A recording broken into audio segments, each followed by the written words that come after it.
আমরা আজকে জানব যে বাড়ি তৈরি করবার সময় আমরা যে বাড়িতে রডের ব্যবহার করি, যেমন স্টিলের ব্যবহার করি, আমরা বাড়ির কোন কোন অংশে কোন কোন স্টিল আমরা দেব আজকে আপনাদের সামনে আলোচনা করব। কারণ বিষয়টি খুবই গুরুত্বপূর্ণ, আপনাদেরও জেনে থাকা প্রয়োজন। বাড়িতে কোন জায়গায় কোন রড আপনি ব্যবহার করবেন, যেমন 10 মিলিমিটার, 12 মিলিমিটার, 16 মিলিমিটার এবং 20 মিলিমিটার। এই যে বিভিন্ন সাইজের রড আমরা মার্কেট থেকে দেখতে পাই, সেই রড আপনি বাড়িতে কোন কোন অংশে ব্যবহার করবেন সেই বিষয়গুলি নিয়ে আজকে আলোচনা।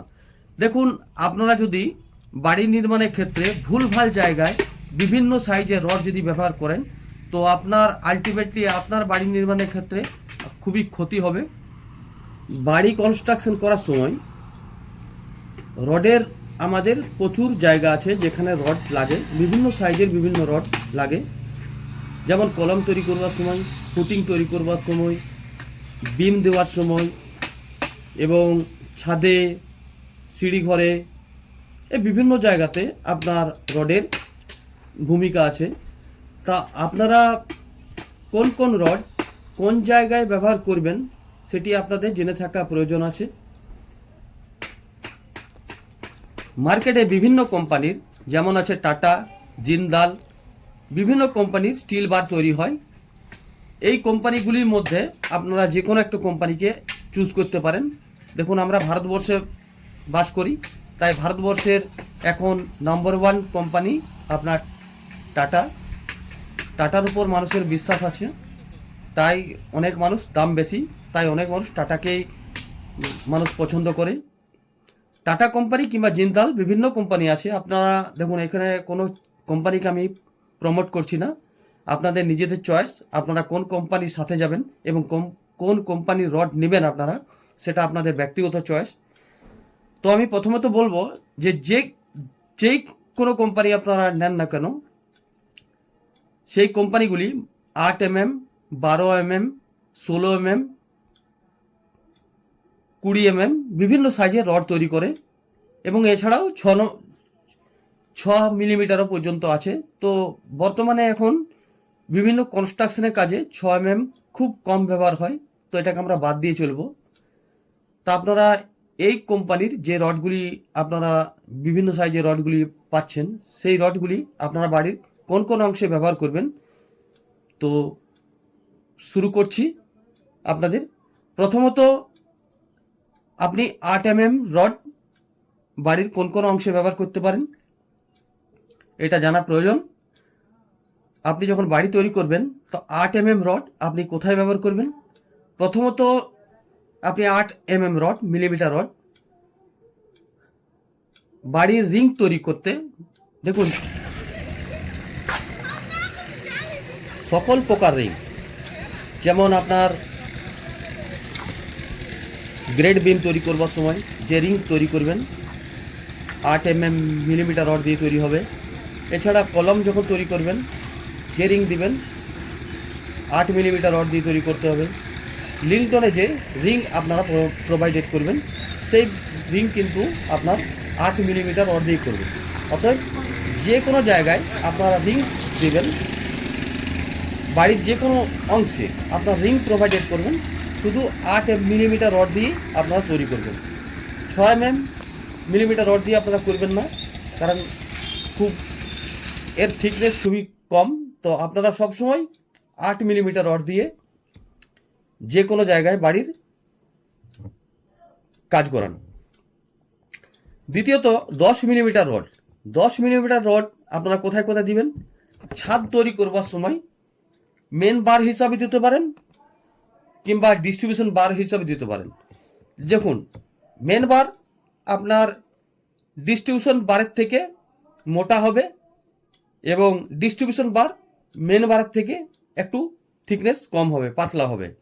তো এই জিনিসটা মাথায় রাখবেন। যখন আপনারা 10 মিলিমিটার দেবেন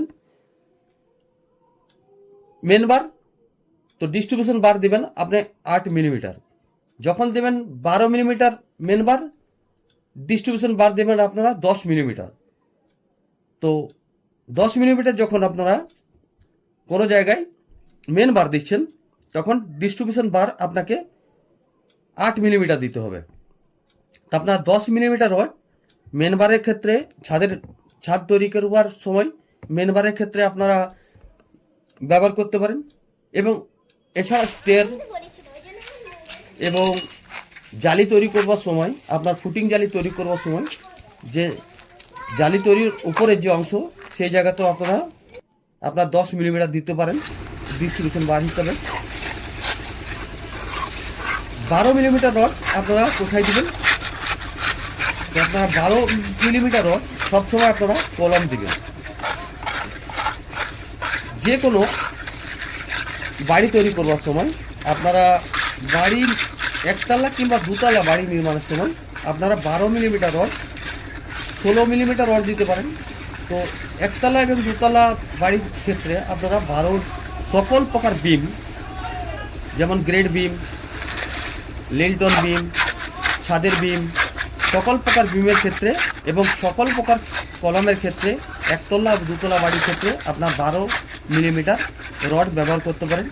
এছাড়া ফুটিং জালি তৈরি করার সময় আপনারা 12 মিলিমিটার রড ব্যবহার করতে পারেন। 16 মিলিমিটার রড আপনারা কোথায় কোথায় ব্যবহার করবেন? 16 মিলিমিটার রড আপনারা কলম এবং যে কোনো বিমের ক্ষেত্রে আপনারা ব্যবহার করতে পারেন। ছাদের বিম, লিন্টার বিম, গ্রেড বিম, আপনার মেজর লেভেল বিম। আপনারা কলম এবং বিম তৈরি করবার সময় 12 mm এবং 16 mm রড আপনারা ব্যবহার করবেন। একতলা এবং দুতলা বাড়ির ক্ষেত্রে আপনারা এই 16 mm কিংবা তিনতলা বাড়ির ক্ষেত্রে আপনারা 16 মিলিমিটার রড আপনারা ব্যবহার করতে পারেন। এবারে চলে আসুন 20 মিলিমিটার রড আপনারা কোথায় কোথায় ব্যবহার করবেন? হাই রাইজ বিল্ডিংয়ের ক্ষেত্রে, বড় বড় উচ্চতলা বাড়ির নির্মাণের ক্ষেত্রে আপনারা 20 মিলিমিটার রড কলম এবং বিম তৈরির ক্ষেত্রে আপনার কাজে লাগবে।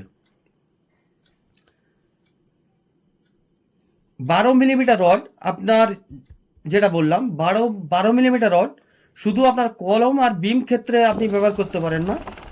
আপনি ছাদের যে মেন বার, ছাদ তৈরি করার সময় যখন ছাদ তৈরি করবেন, ছাদের মেন বার দেওয়ার সময় আপনারা 12 মিলিমিটার রড ব্যবহার করবেন। ডিস্ট্রিবিউশন বার তৈরি করার সময়, মানে ডিস্ট্রিবিউশন বার দেওয়ার সময় 10 মিলিমিটার রড এখানে ব্যবহার করবেন।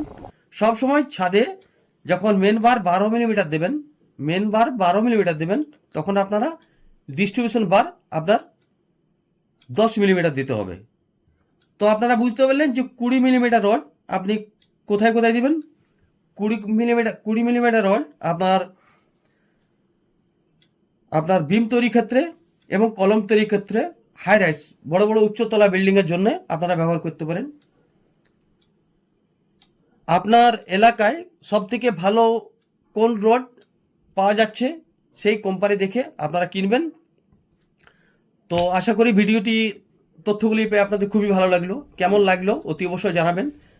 এত কষ্ট করে আপনাদের জন্য বানাচ্ছি, আপনারা যাবার সময় লাইক ও সাবস্ক্রাইব করতে ভুলবেন না, কারণ আপনাদের মোটিভেশন পেলে আমরা আরও সুন্দরভাবে আমার এই তথ্যগুলো পরিবেশন করতে পারবো। তো যদি ভালো লাগে তো লাইক এবং সাবস্ক্রাইব করতে ভুলবেন না। এখনকার মতো বিদায় নিচ্ছি। পরবর্তী সময় আপনারা নতুন নতুন তথ্য আনার চেষ্টা করব। তো ভালো থাকবেন এবং নিজেও ভালো থাকবেন, সকলকে ভালো রাখবেন। নমস্কার।